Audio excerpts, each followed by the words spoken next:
Good morning, good evening. It's Aaron Shimmons here for Trail Talk. Thanks for coming back to our trail and ultra running show. Hey, it's UTMB week, so we're kicking off our week of activities with a podcast with British ultra running sensation, friend of the show, and also repeat guest, Tom Joly, the Kailas athlete based out in Spain. So, gonna have a chat with Tom about all about UTMB, training, gear, nutrition, strategy, competition. So, looking forward to that.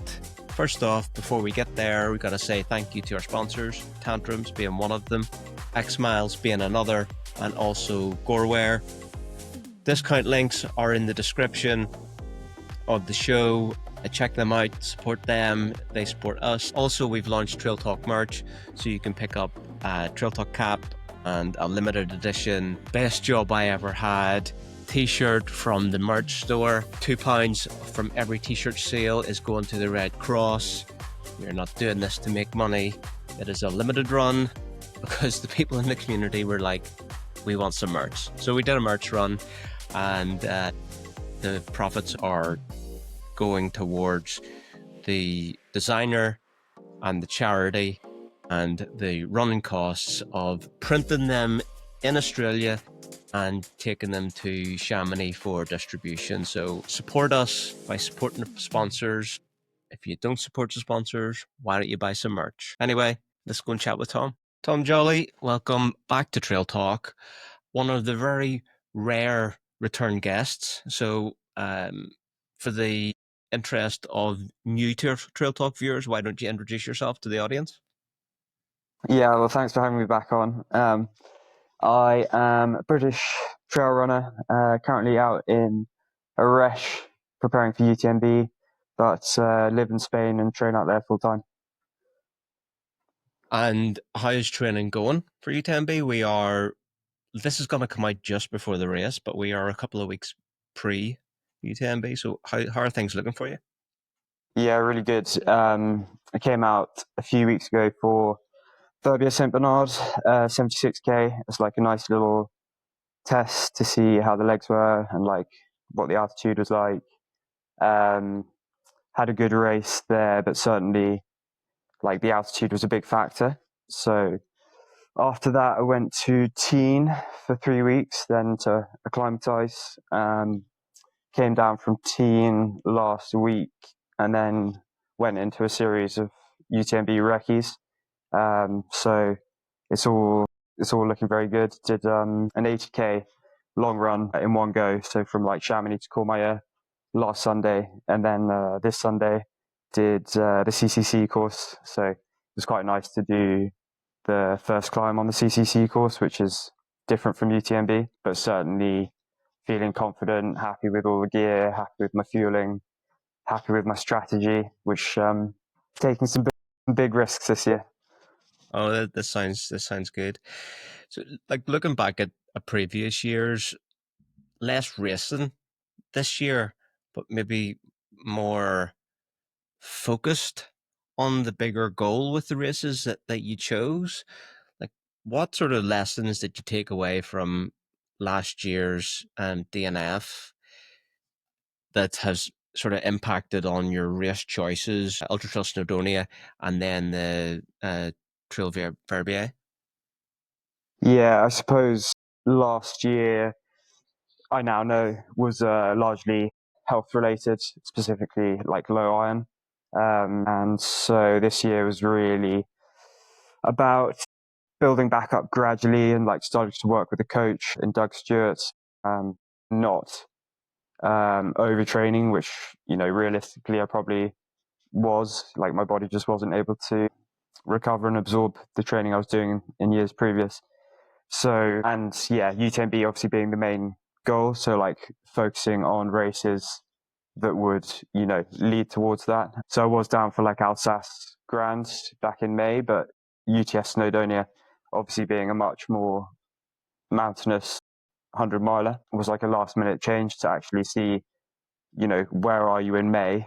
And then from there, it was actually a really good decision because I was still a long way off from like being back to full mountain ultra like performance.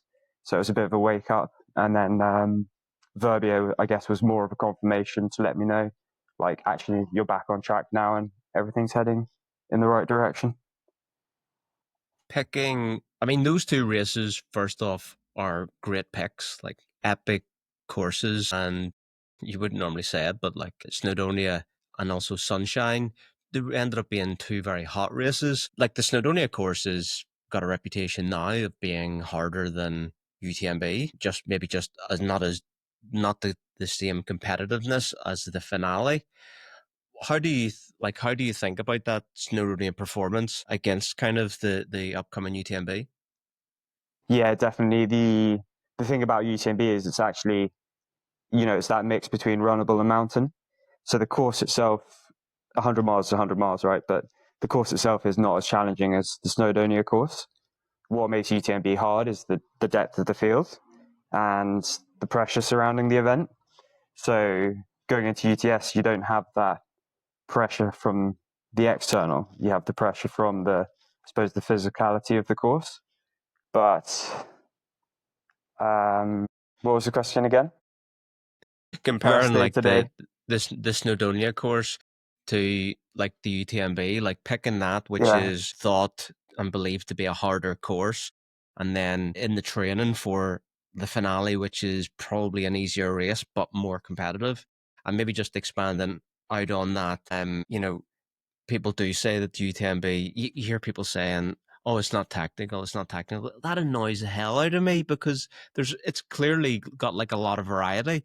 There are technical bits. There's also a big long road descent as well. But there's a bit of everything in UTMB. But it's not doing it justice when people say it's not technical. It's just not Yeah. technical start to finish.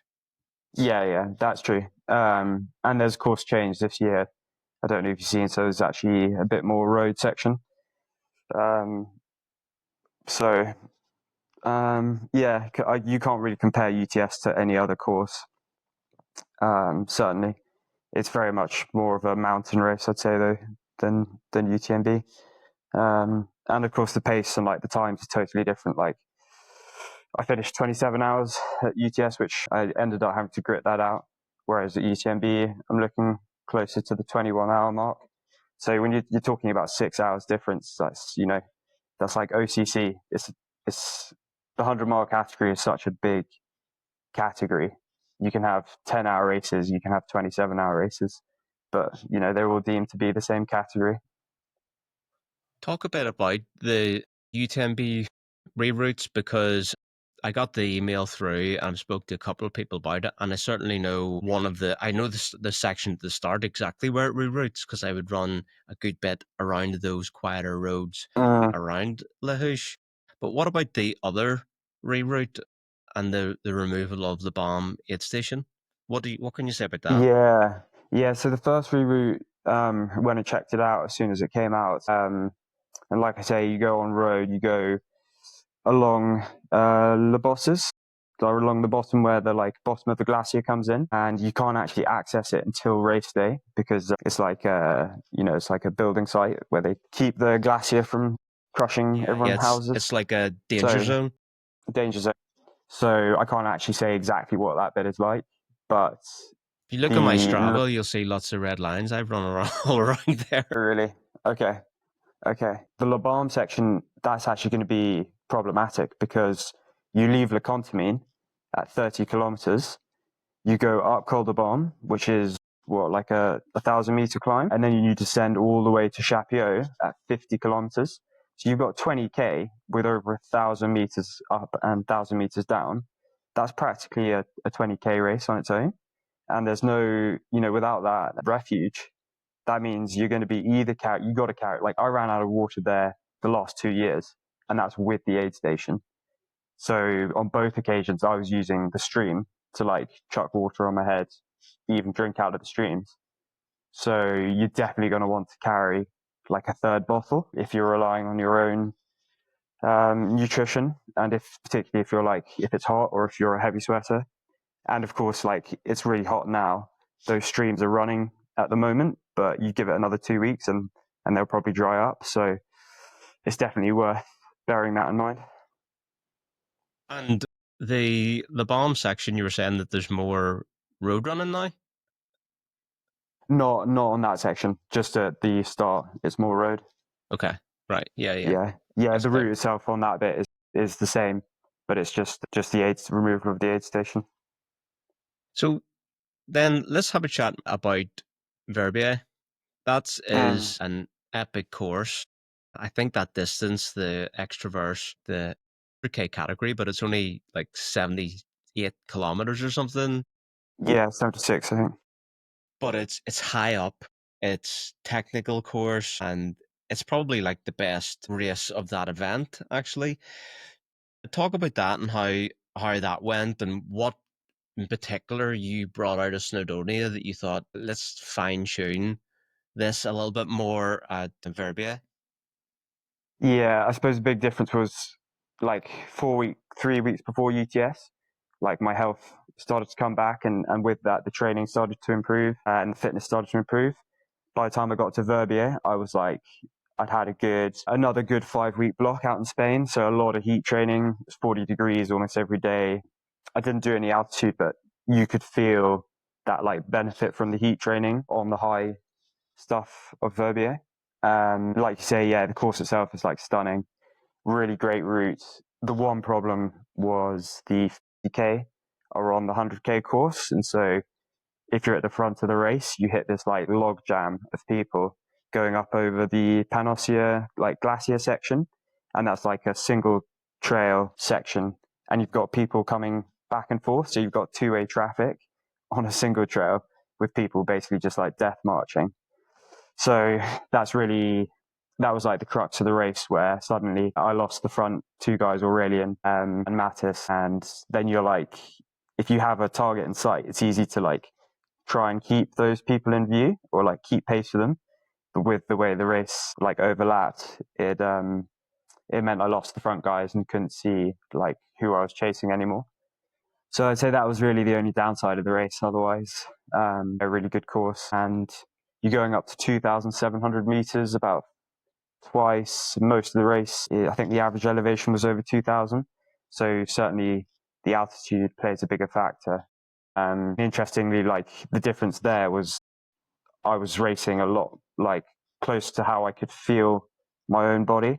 In Snowdonia, with the like only the recent return to health, it was much harder to gauge like what my actual effort was. And I think on the first climb, heart rate was over 170 in Snowdonia, so you can see what I blew up. Whereas in Verbier, like I was way more controlled, keeping it at like I think peak heart rate would have been 165, but we're talking a 10-hour race versus a 20-hour race. So yeah, like race management was much better, fitness was better, and yeah, overall it was a much better performance.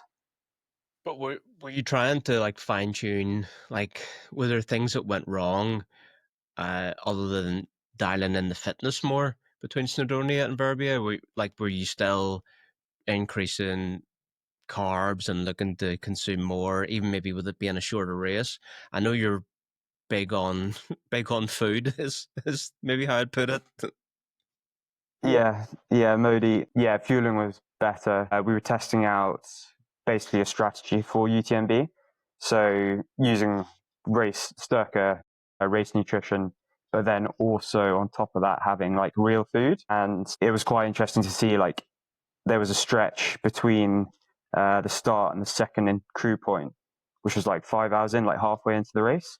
And I hadn't eaten any real food until then, and my stomach had just started to go south. So I now know like if I can eat just like a mouthful of solid food, and I was basically using like some pork pies, little pork pies, just like bit of fat, bit of protein, something solid to like It's start, British. settle the stomach. It's packed full of salt. You know, it's just nice to have something savory. So I had one of those basically every 3 hours from the halfway point, and that made all the difference. Like suddenly, my legs felt great. Like stomach settled, energy came back.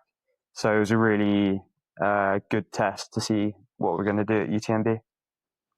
So Are you thinking that there's a certain time that you need to then just consume solids? Like personally, I find that the stomach goes funny, but it's for me it's to do with like the electrolyte balance gets out of whack. But then there's also like another turning point where I feel hungry if I haven't had solid food, even if I've been whacking gels and carb drink.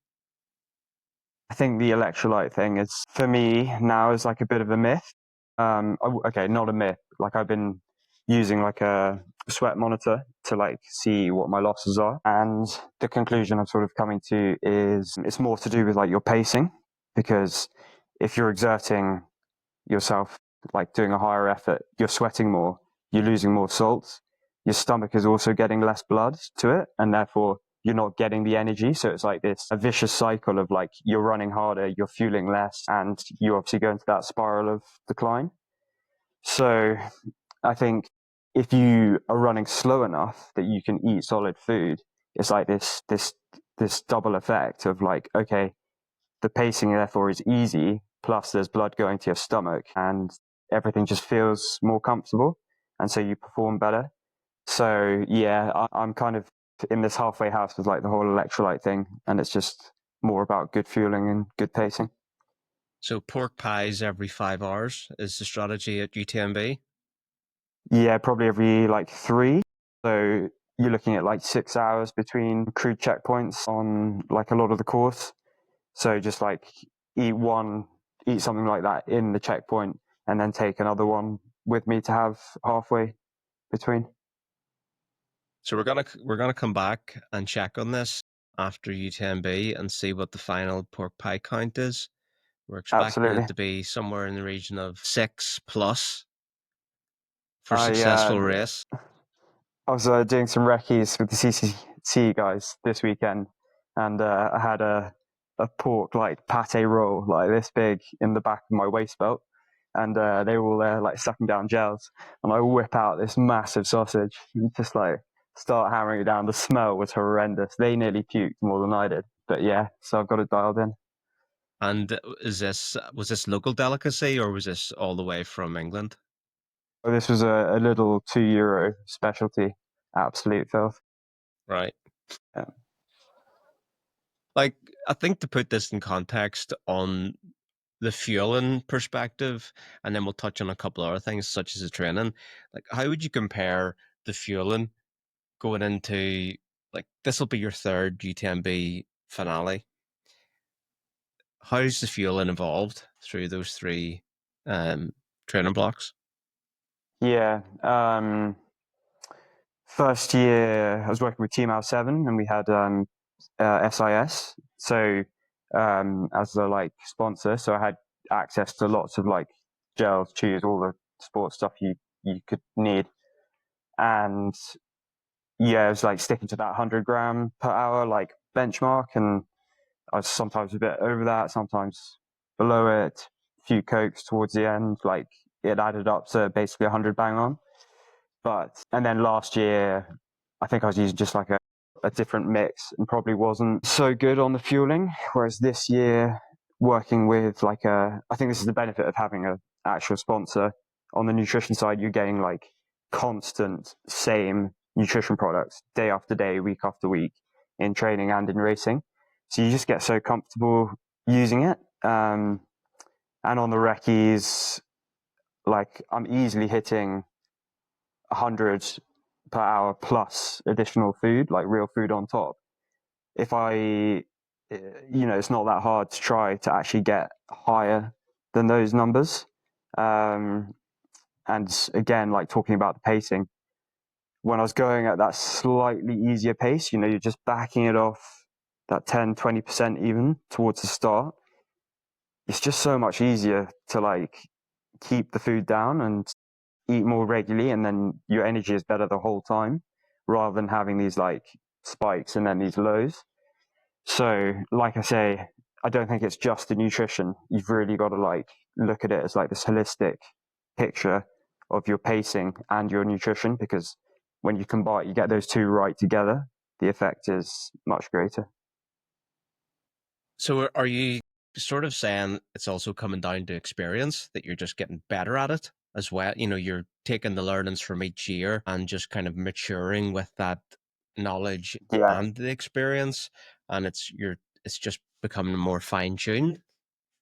I think as experience also, like with a coach, I put in like a 10-hour program, a 10-hour bike ride into the program without coach's permission. I think he basically nearly dropped me.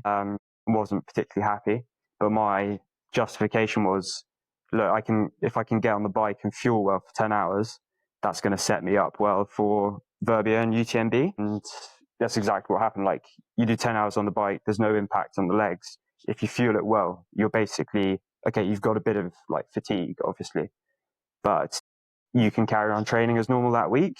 And then last weekend did a 10-hour long run between Chamonix and Courmayeur. And again, just followed that same like strategy of good fueling and got to Courmayeur. Obviously, again, you got 80K in the legs. You're tired, but you're not tired like you are during the race. And you realize, like, I've pushed this a bit hard, like I've dug myself a bit of a hole. Yeah, experience certainly does help. Yeah. Is it fair to say that you are maybe tracking lower volume now? Like, you're certainly racing less, if I'm just looking at from Mm. a results perspective. Yeah, I last looked. I think I was about 8% lower volume than last year. So it's not wildly different. It's probably the difference really is just taking the additional like rest days. Like, last few weeks have been a sort of six days on, 1 day off program, which is actually kind of what I used to do when I had a full-time job, because you do like your massive long run on the Sunday, and then obviously use the Monday as a rest day, and that typically worked really well in the past. Exactly. Yeah. Exactly. And then of course when you went full time, you're like, well, I'm just not going to take any rest days because I can train every day, and that's it's just that anti-intuitive mindset of thinking that doing more is more, but of course doing less is more when you can actually absorb the training. So, like, whenever you say a rest day, is that a nothing, or is that a running rest? It's the last one. Like, I actually look forward to to doing like nothing. Like, okay, I'll go to the supermarket and do like a weekly food shop. So you're doing some admin, basically, do your laundry or whatever. But yeah, try and keep it as rest, because the temptation is like, oh, I can squeeze in a gym session, right? Because that's not cardio, and like I can still work the muscles. But if you avoid that temptation, you're sitting there being like, oh, I should have trained, I should have trained, I should have trained. And that's like appetite then for the rest of the week to be like, right, now we're back into training. Now we're going to absolutely, do everything 100%, get all the sessions spot on. And then at the end of the week, you're then tired and you're looking forward to that rest day again. So it's this nice like cycle. I'm doing it. I'm definitely doing it wrong there. I take Well, you're rest just days doing by a little feel. bit every day. Well, I just take That's good them, as well. so, and then if I'm not motivated to run, but because maybe the legs are feeling just tired or whatever, I'll just go on the bike, and vice versa. So it usually works out at 1 to 2 days off a month. If I'm at home where I've got, the bike, and I can choose what I want to do. But I usually, like, I kind of beat myself up if I don't do something, like hating myself a little bit. I know it's not healthy or Yeah. whatever, but like, it is what it Yeah. is. I know what you mean. It's like you're so adapted to training every day. Like, you need that as part of your routine, right? Yeah. But like you say, you're doing it on feel because you're experienced. You know, like, what you can handle, and you can probably listen to your body. Whereas maybe a professional athlete has that ego, that drive to be like always trying to be better, and so you stop listening to your body's signals. But perhaps you can take a little bit of a step back and go, I'm not feeling it today, and take a rest day. Sounded like a compliment, and at the end of it, it sounded like a little bit of a diss. So we'll move on. Backhanded compliment, that one. Yeah. Love it. Right. Competition at UTMB before the start list come out, which was sort of a couple of weeks ago, not even. we weren't sure how competitive this year was going to be with Worlds at the end of September.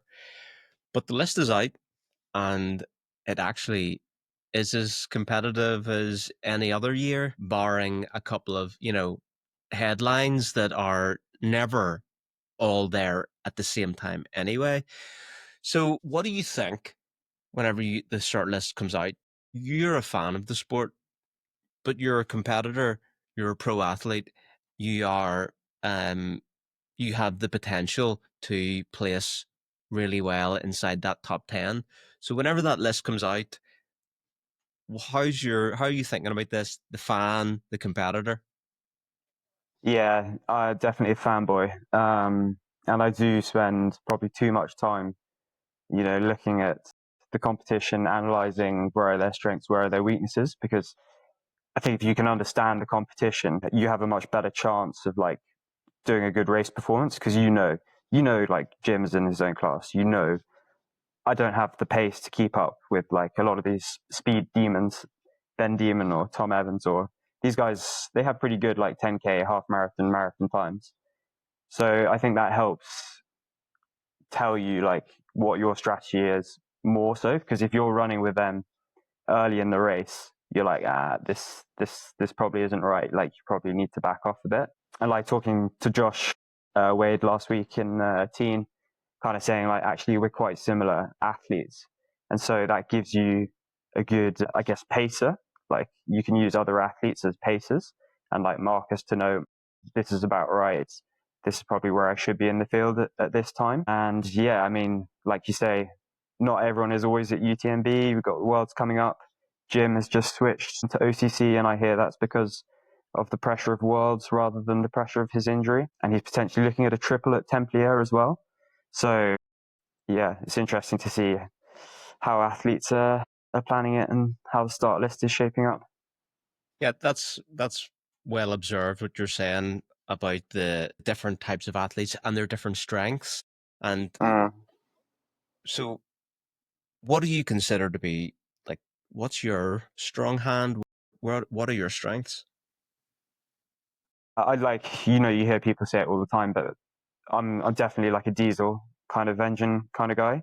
Like I do a 10-hour bike ride now and I don't find it like it's hard, but it's not that hard anymore. And I can finish that ride riding the same power. Or like I finished the run last weekend, 10 hours, heart rate was basically just steady the whole day. So like pacing really didn't drop off that much. And really, I suppose 2023, I still went with like the go out with the front guys and hang on as long as you can type method. And for me, it just doesn't work. Like my physiology just doesn't work that way. If I've got to admit, I guess I'm a tortoise, not a hare. And so that will basically be the strategy this year to take risks, but in the opposite direction, to let everyone go really early on and make it up in the back half. The tortoise did beat the hare. That is a good point. Yeah, but there are some very fast hares. Yeah, there's not just one.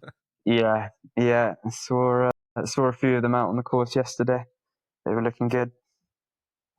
So keeping on this strength thing, your personal strengths as an ultra runner, I do feel like over the last couple of years, it's been very visible your sort of improvement and progression in the sport.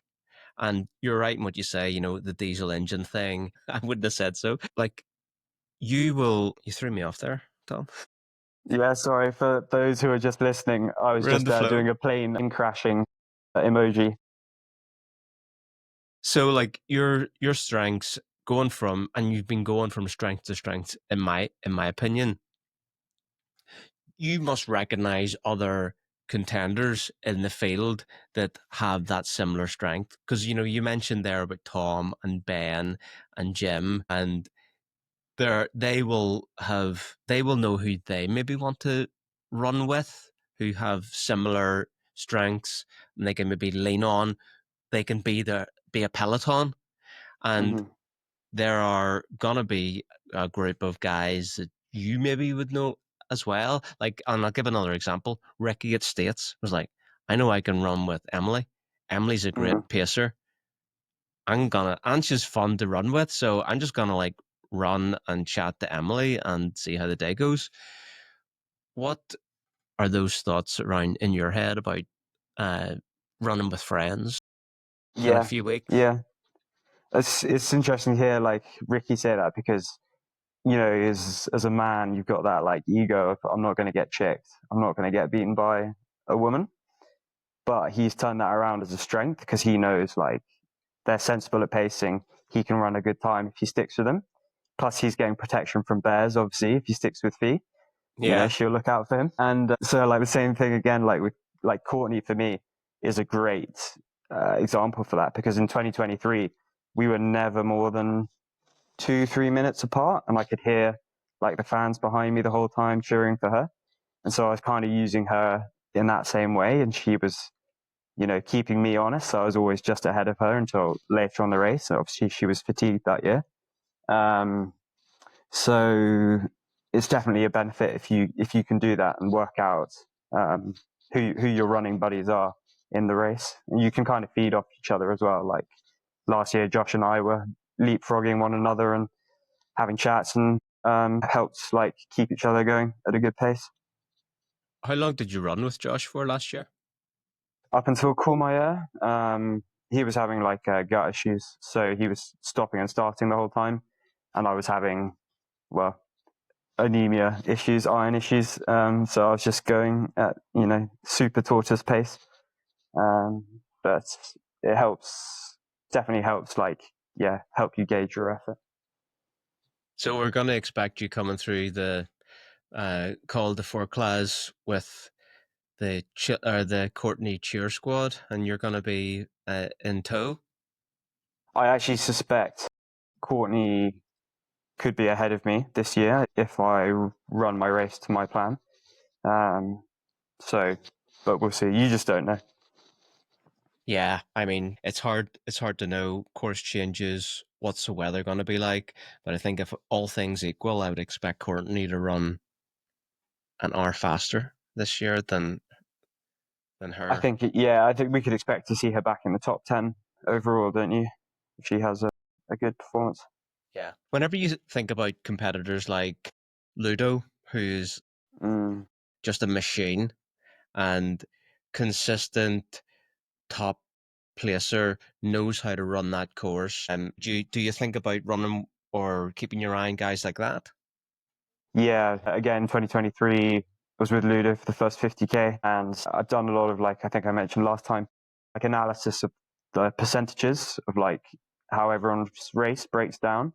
And you look at Ludo's, and he is a slower starter compared to the others in the top 10. And like I say, you can see this trend. There's a difference between the top 10, who relatively are all starting slower to Le Contamine, and they are running faster in the back, let's call it 3/4 of the race. The difference between the top 10 and the top 20 is the top 20 all are running too hard in that first quarter and then suffer in the back 3/4.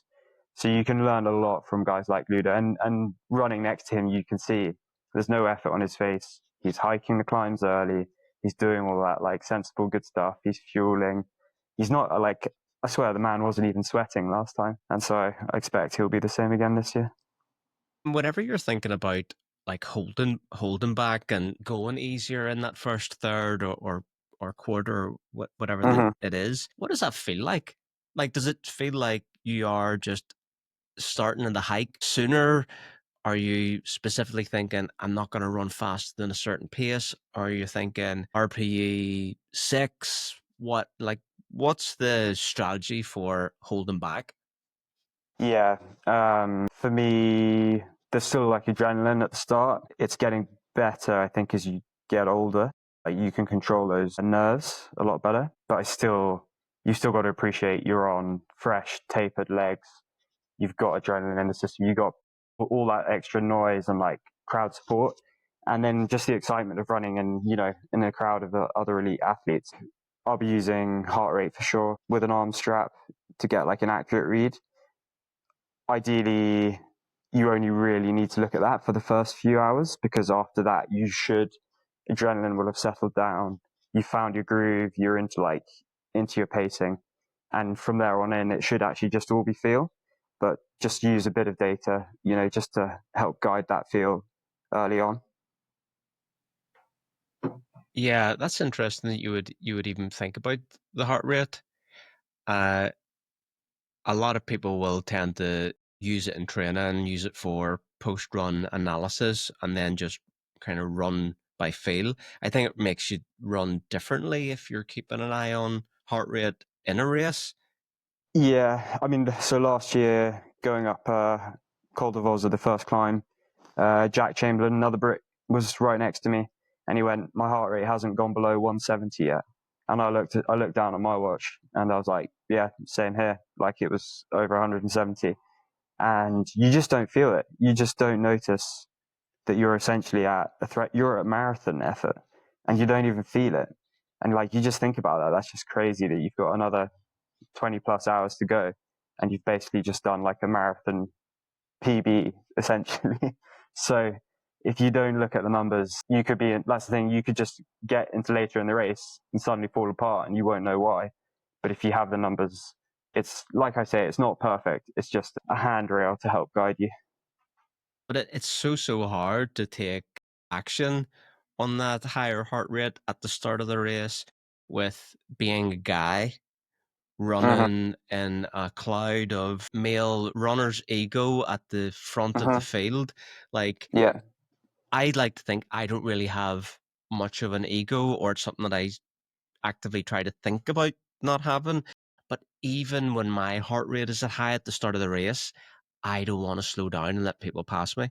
Like I can remember in Swiss Alps, it was last weekend, but in Swiss Alps 2 years ago, I remember taking a fake piss at the side of the trail as an excuse to stop and let my heart rate settle.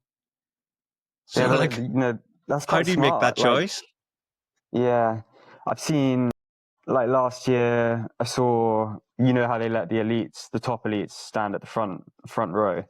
Like Tom Evans, who's one of the last guys to come in because he's one of the top ranked.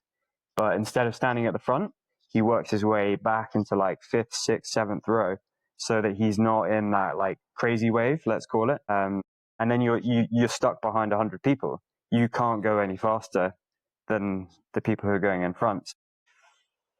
I don't think I'd ever stop to take a fake piss, but you know, stop at the first water stop at La Souche. Take the time to like refill a bottle. Just check in how you're doing, because you lose 10, 20 seconds, but if that brings your heart rate down from silly pace back down to something a bit more controllable, it's early enough that any damage you've done shouldn't be too bad. If you spike it for like an hour, it's nearly impossible to bring that back down again because your body is just under too much stress. So I think that kind of thing is pretty smart. The fake piss in your toolbox, mate. If you use that, make sure you think of me. I will be, yeah. Well, you mentioned earlier Josh Wade.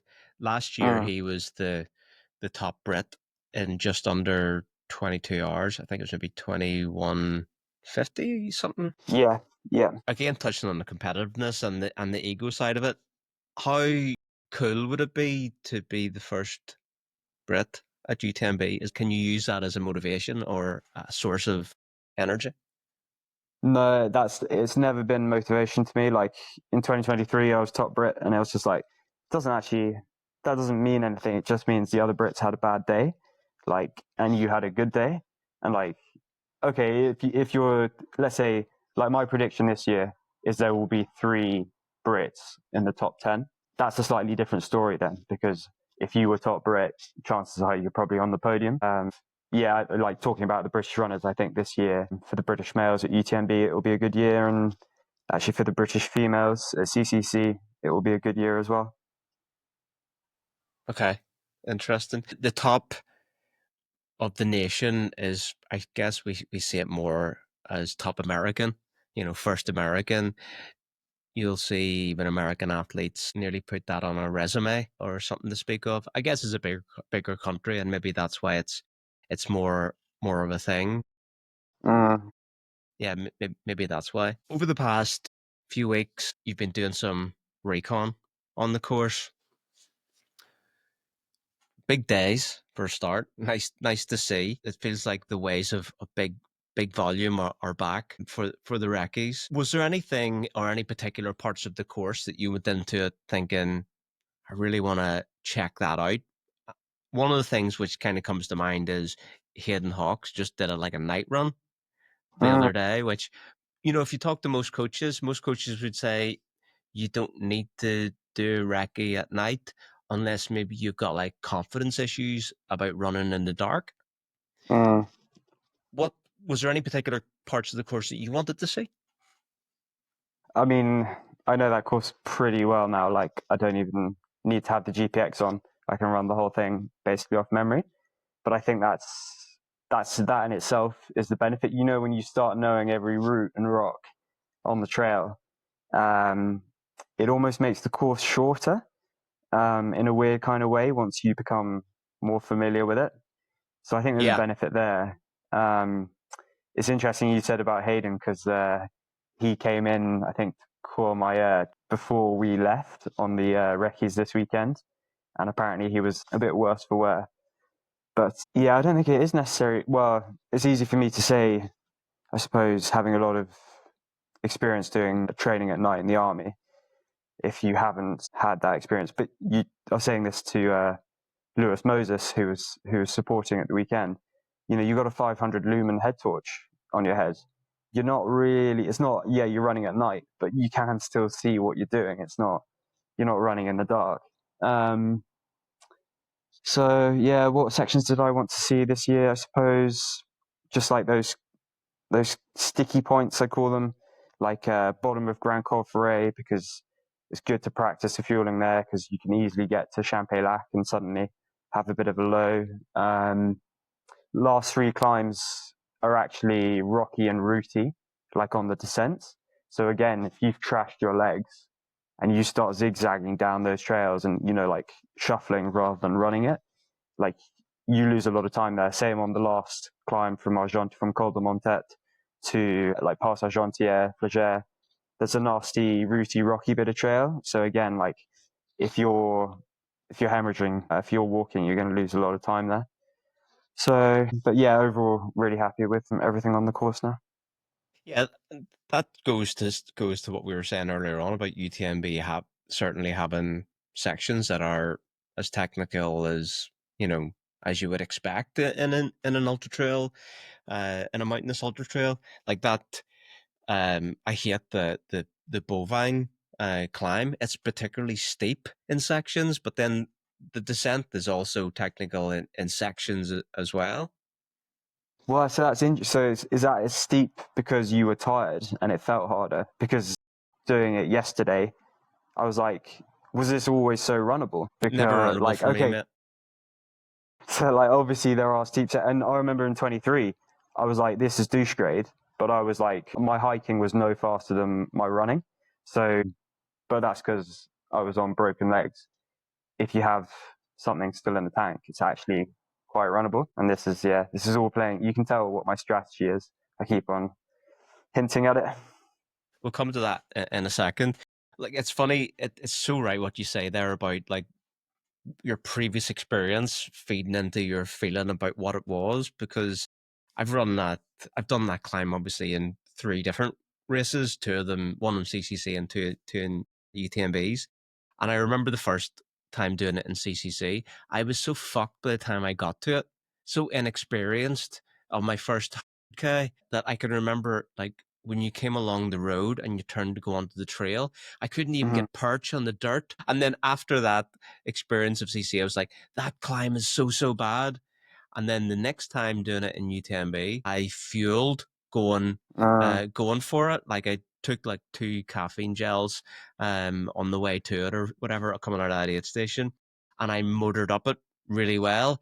But then I had pushed too hard and I completely bonked at the top of it. So it's like you had 2 totally different experiences from the one climb, and then you come on the podcast and you tell me it's runnable. So I haven't got that experience yet. Did you catch Caleb Olson's like post Western States kind of answer? They were like, I think with Dylan Bowman, he was saying, did you look at other people's splits to work out where you could be faster?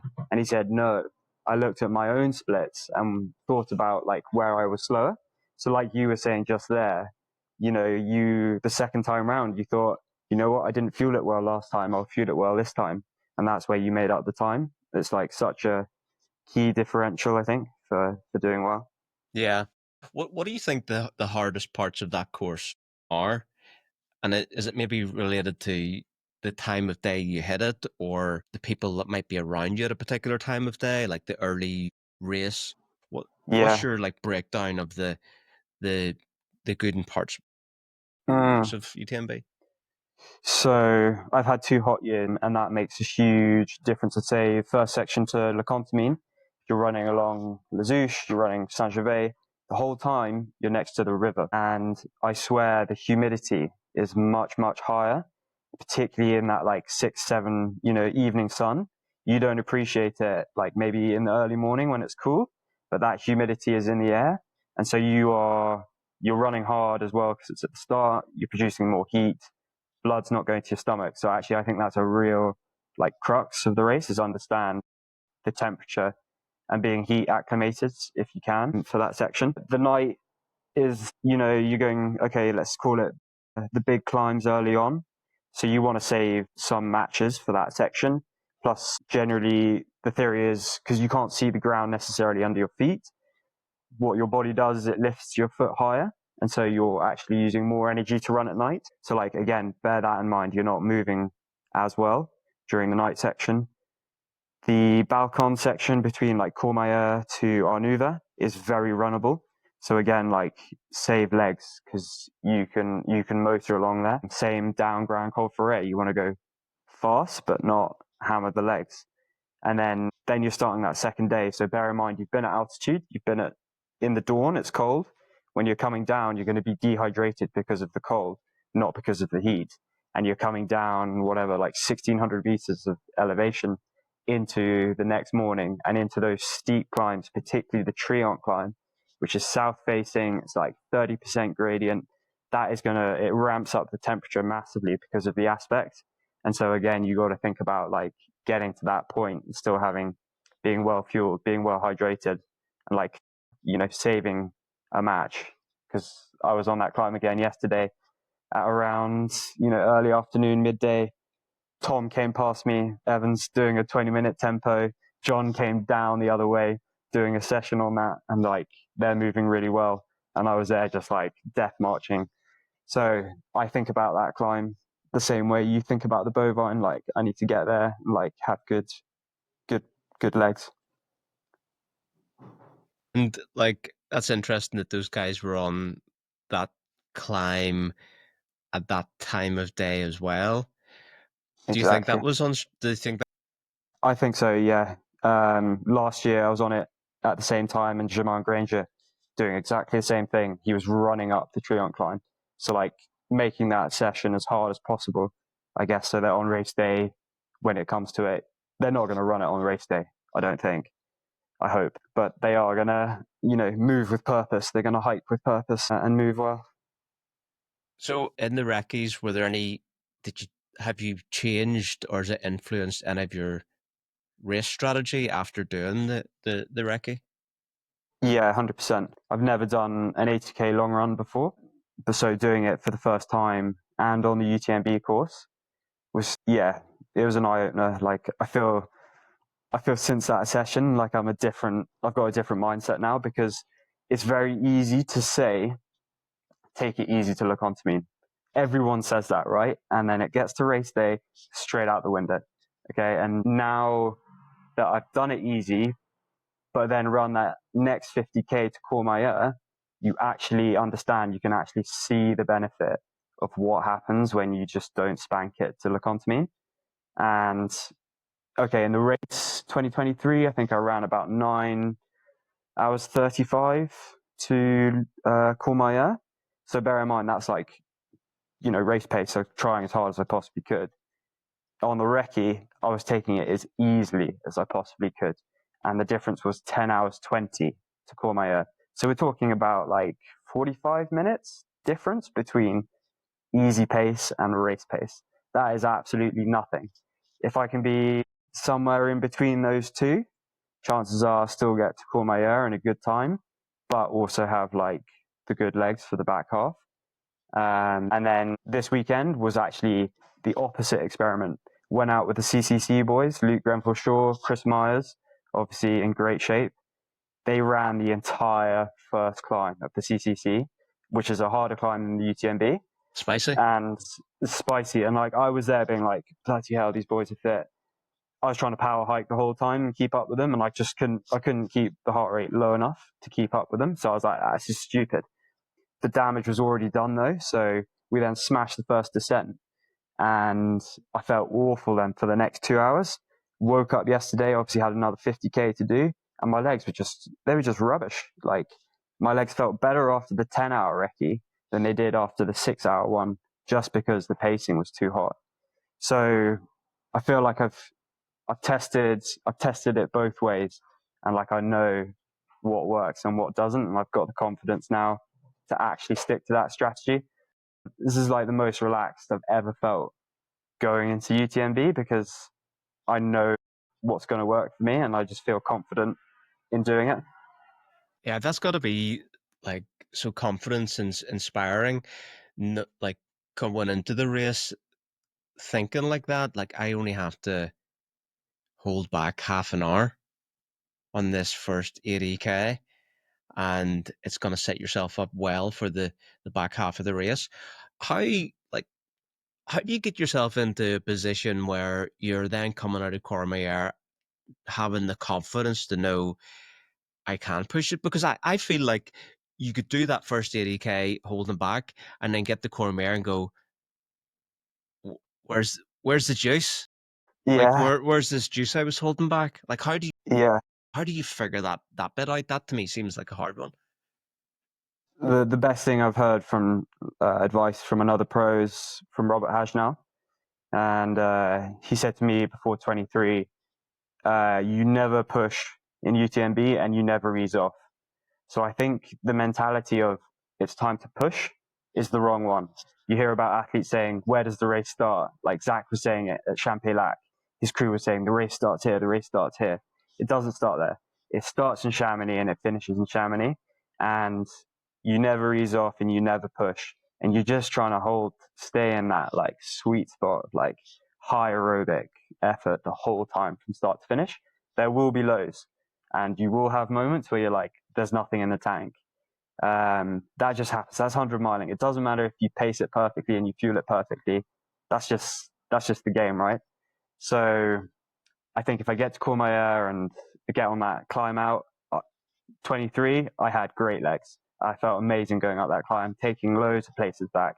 24, I was like Alice in Wonderland. Like everything seemed, it's like I'd eaten mushrooms and like the rocks had suddenly become enormous mountains that I was like trying to like climb up. So I've experienced it both ways. And this year I'm confident that I'll have good energy throughout. So That's we'll such see. a cool perspective. Like if you think about, would you ever consider that Ludo goes to himself, right, now's the time to put down the hammer?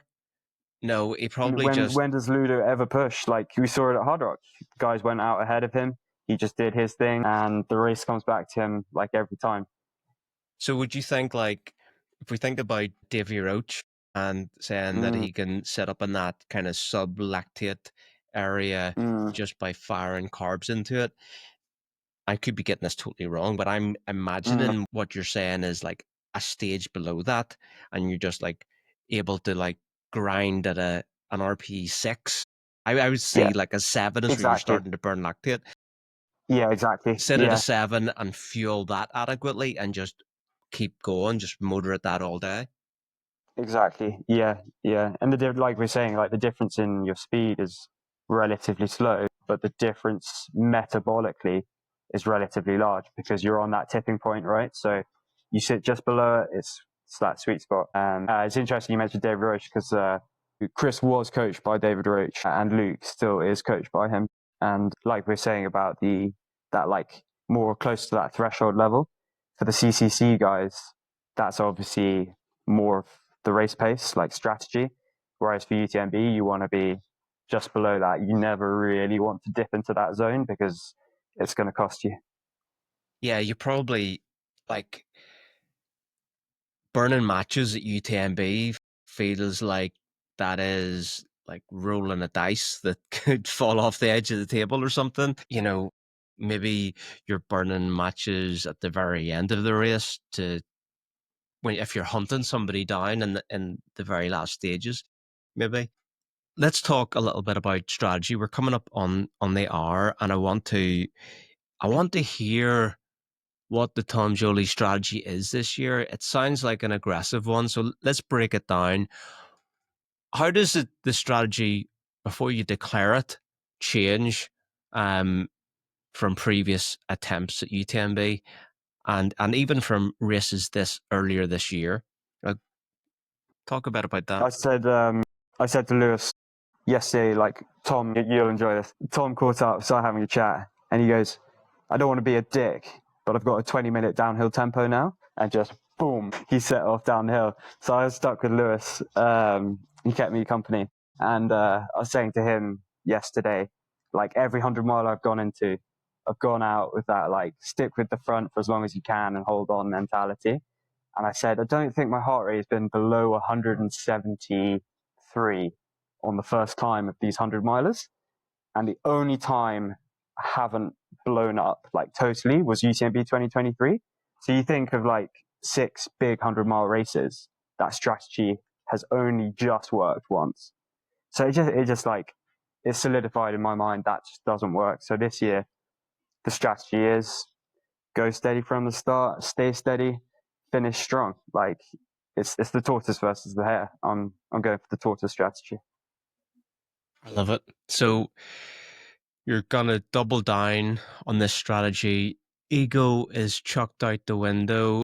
You're gonna be running around Courtney. You're not gonna be burning too many matches. Maybe slower than Courtney. Like the thing is, okay, you say the ego's gone out the window. The funny thing is like my ego will be even more inflated because I'll be there at the start running easy going, you suckers don't know what's coming. I've seen this twice before. Like I know how this race plays out and I know where I'm going to feel great and you're going to feel shit. And so, yeah, I don't know if the ego's going down or up, but it's certainly filling me with confidence. What else can you say on the strategy front? Obviously, you don't want to let too much out. This is coming out in race week. You could be altering. It doesn't matter. That's what's going to work for me. That's not what's going to work for everyone else. Katie said this exact same thing, Hard Rock.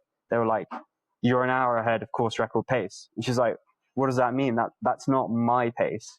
The way she runs is fast start and hang on. And she can do that. What works for one person doesn't work for another. I know a lot of the top guys like, and women, Ruth, Tom, they work with Endure data. I don't know if you follow. I've done it again. I've called him by his Instagram name, but he does analysis of their training and like their thresholds and stuff, and gives them the time to when they should hike, the time to when they should run. So each of them, they're dialing that in as well. Everyone needs to do their own race to get their best performance.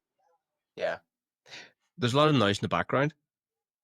Oh yeah, sorry. It's rest of the house is waking up.